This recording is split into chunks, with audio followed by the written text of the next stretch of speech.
Hey, are you a beginner and you have 5K on hand and you're trying to figure out, hey, what do I do now? How do I invest this money?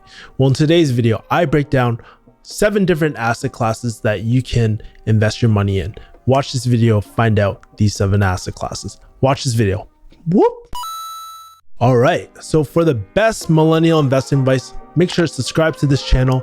Make sure to hit the bell to stay notified when I help you make it rain every Magic Monday. First of all, if you're watching this video, congrats. You have 5K and you're just trying to figure out, what do I do now with it? How do I invest in it? Should I do X or Y? And the truth is, there's a lot of different investment vehicles out there. There's index funds, there's real estate, you could start a business, do stocks, all legit, real opportunities where you can invest your money and see a positive ROI. But what happens when you don't actually have the business skills? Maybe you're just a 9-to-5er, just trying to figure out until you find something that fits you. How do you park your money? So I've actually helped a lot of people through this crucial step in time through my clients at Kickass Investing and my personal friends. I've done it for myself and now it's your turn. Now, before we start, comment below. I would love to kind of hear, how are you currently planning to invest your first $5,000? Love to hear the comments below. And before we get into everything, I just want to let you know I was in the very similar stage as you. After I graduated pharmacy school, I wanted to start a business, but I didn't know how.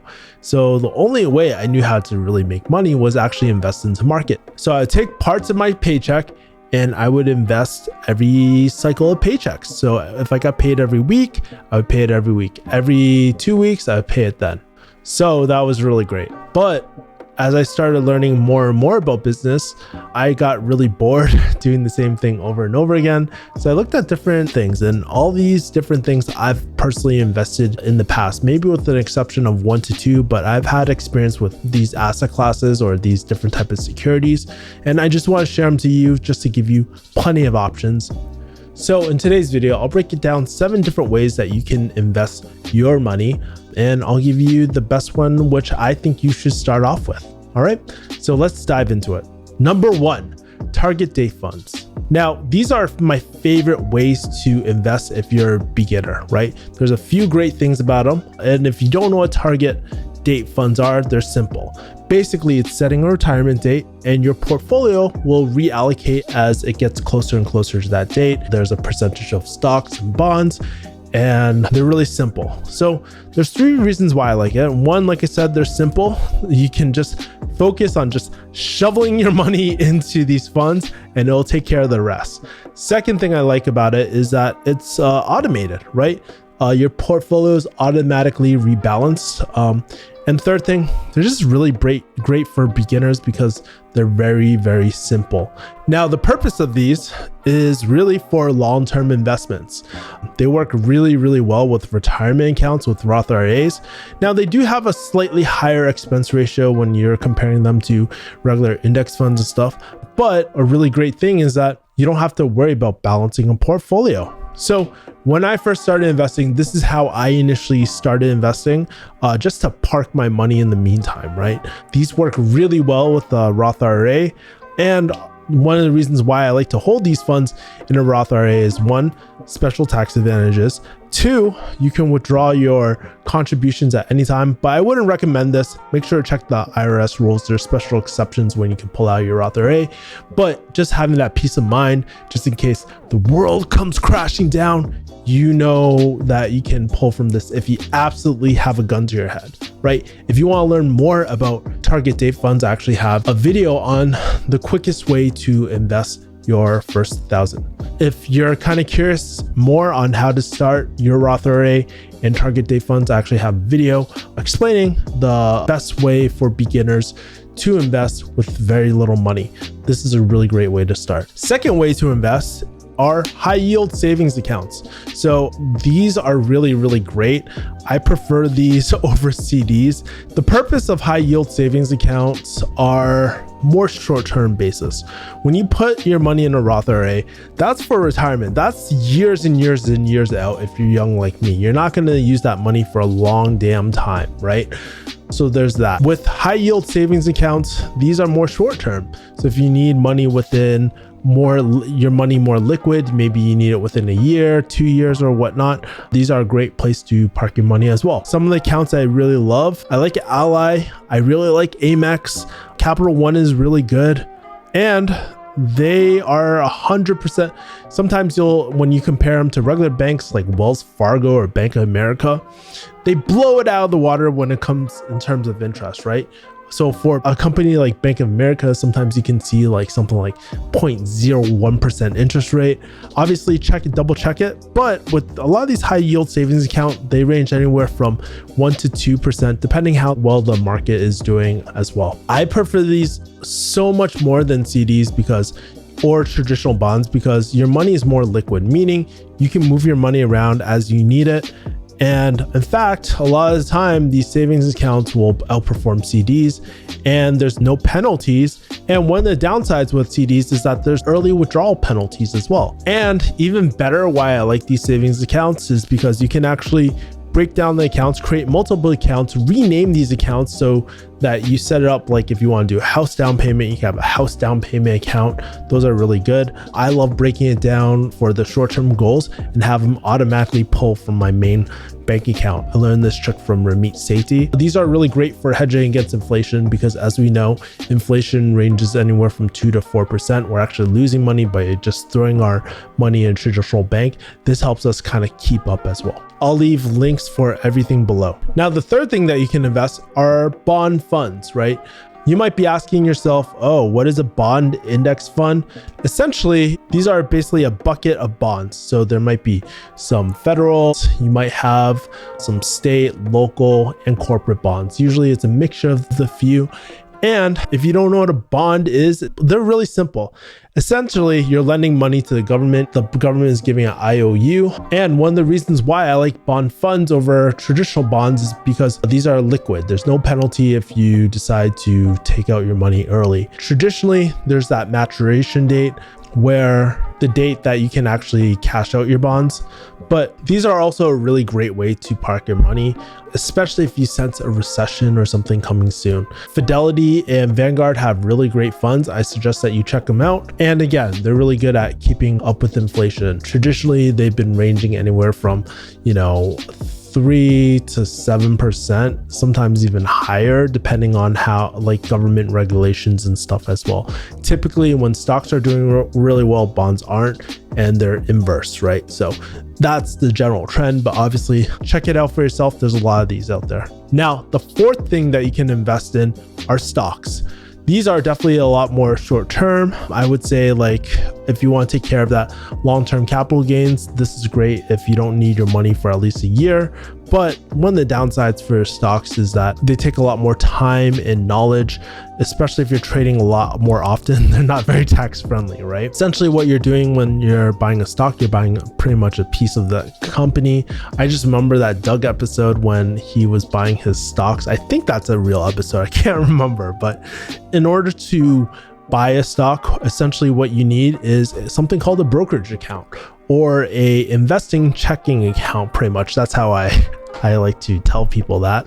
And there's really 3 ways that you can do stocks, right? You can buy individual stocks. So you can buy things like Apple, blue chip stocks, Amazon. You can buy dividend stocks where companies really focus on giving you a payout.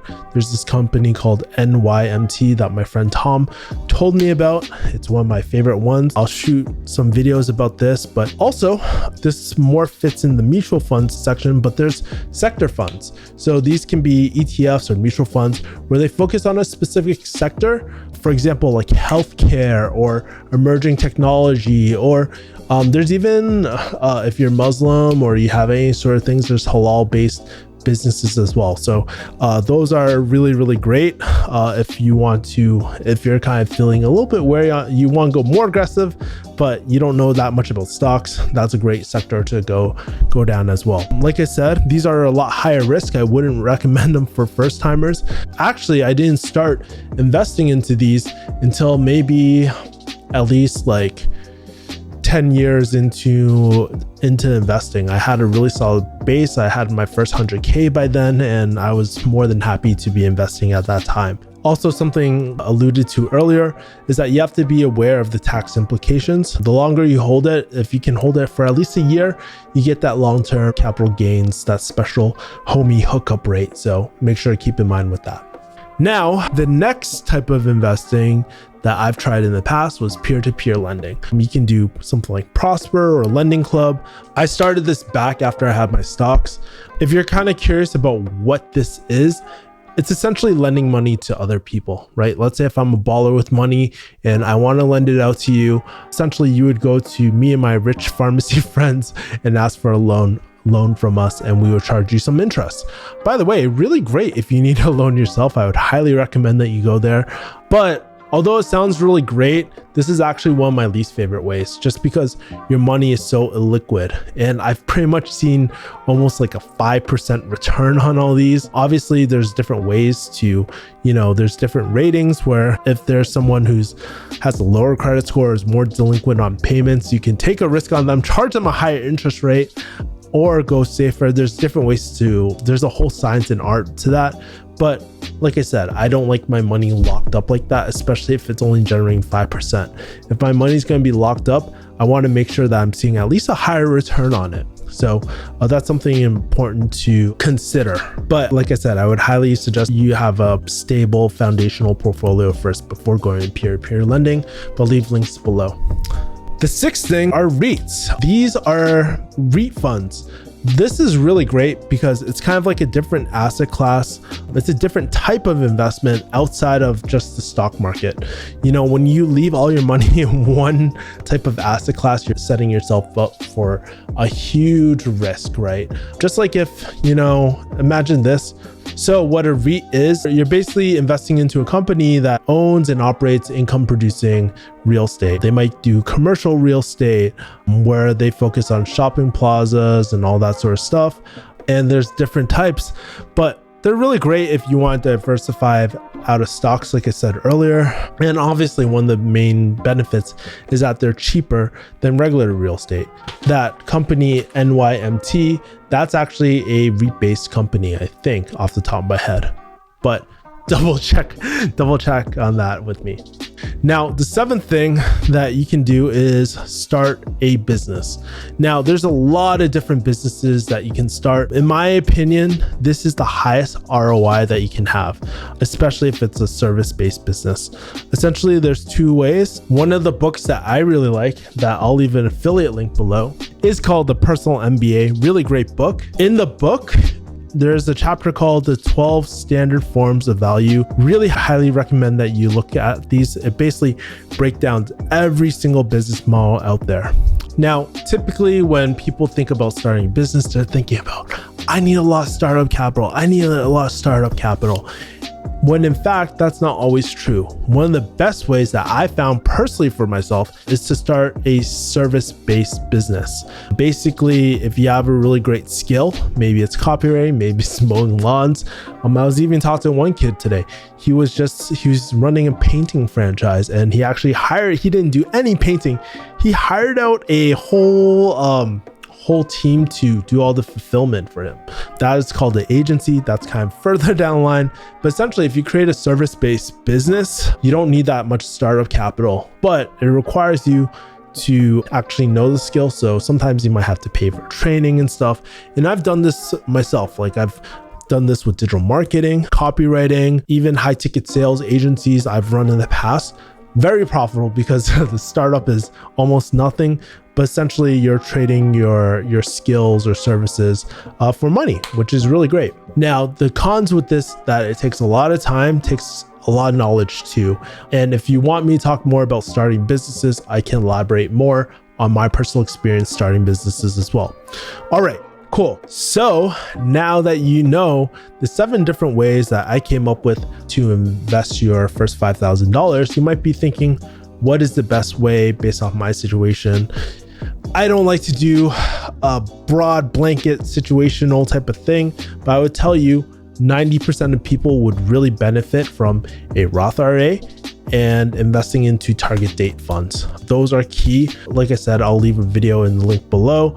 But I always recommend starting off with a solid foundation, just because if you go into stocks immediately, you might lose your whole portfolio. That's really devastating and might make you not want to invest again. So that is my final pick.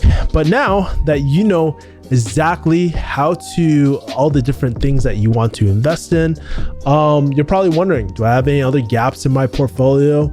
You probably do. Well, say no more, fam. I got you. I'm here to plug your money leaks for your kick-ass portfolio. I actually created a 12-point checklist where I help you plug in your money leaks, help you identify different opportunities that you have to make more money, and all for free. So I'll leave the link below. Make sure to check it out. Also, if you're interested in starting up your Roth IRA, I have a free investing masterclass on how to set up your Roth IRA and automate it in just over the weekend. Make sure to check below, sign up for it. And if you like this video, please let me know by liking it below, subscribing, and sharing it with your fellow kick-ass investors. It would really help my channel to grow. And make sure to comment this in this video, whether this video was helpful for you at all. It just gives me a lot of feedback, what videos I should create more of, less of, all that sort of stuff. And finally, I love to kind of hear, out of all 7 of these, or maybe it's outside of this list, what are some investments that you are currently investing? I would love to start the discussion below. And yeah, appreciate you guys. You guys are the kick-ass investing fam. And let's help each other grow. Start investing, get off your ass, start making that money, make it rain Mondays. Kevin Yee out, mother peoples. Bye. Hey, what's going on? Future Kevin here. One thing I forgot to mention is make sure to like, comment, subscribe, hit the bell button so that more of my content on investing will go out into masses. The more people that we have that know how to invest, the better we have as a society and more kick-ass investors out there. Other thing, recently I've been MIA because I've been working on my new masterclass and my full academy too for kick-ass investing. So make sure to check that out. Go to kickassinvesting.com. It should redirect you to all that. So just go in the description below. There should be links there, and I'll see you guys in the masterclass. All right, take care. Peace.